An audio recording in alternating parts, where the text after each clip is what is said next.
Sila ang mga traidor sa simbahan at sa inang Espanya.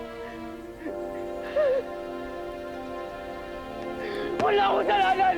Mamamatay ako malinis ang aking budi! Walang kasalanan! Sila ang mga lapastangang may sala ng pag-aaklas ng mga kawal sa Cavite. Hindi dapat kawaan! Hindi dapat kawaan ng mga kaluluwang ito ng mga erehe!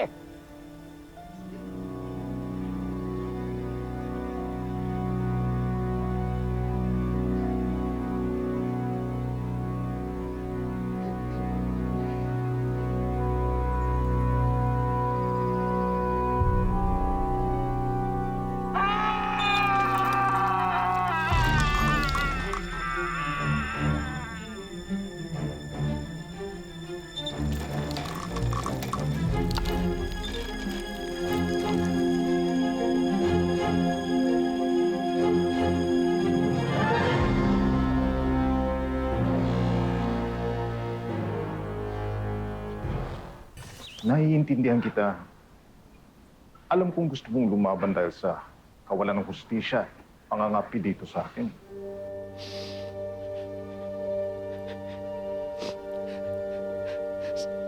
Salamat po, Tay. Pero ito ang hiling namin sa iyo, anak. Bago mo isulong ang kapakanan ng buong kababayan mo,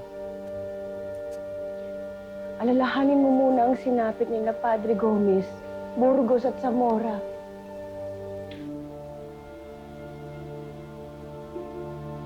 Ginarote sila nang dahil sa ginawa nilang paglaban sa mga praile.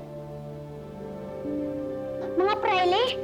Katulad pa ba sila ni Padre Amado? Hindi ba pareho silang praile? Pasiano, nakita mo na pati yung inosente mong kapatid na apektuhan. Pepe, ikaw naman, hindi maganda para sa isang bata ang makinig sa usapan ng mga matatanda. Opo.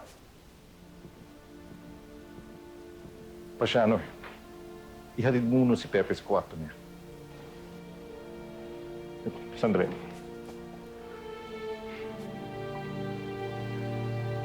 Bilang panganay, ipangako mo sa akin, uunahin mo ang pangangalaga ng kapakanan ng ating pamilya.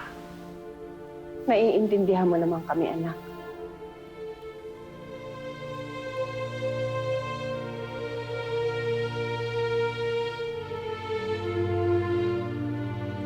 Opo.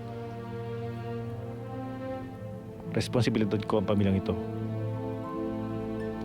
Sige, magpahinga ka na.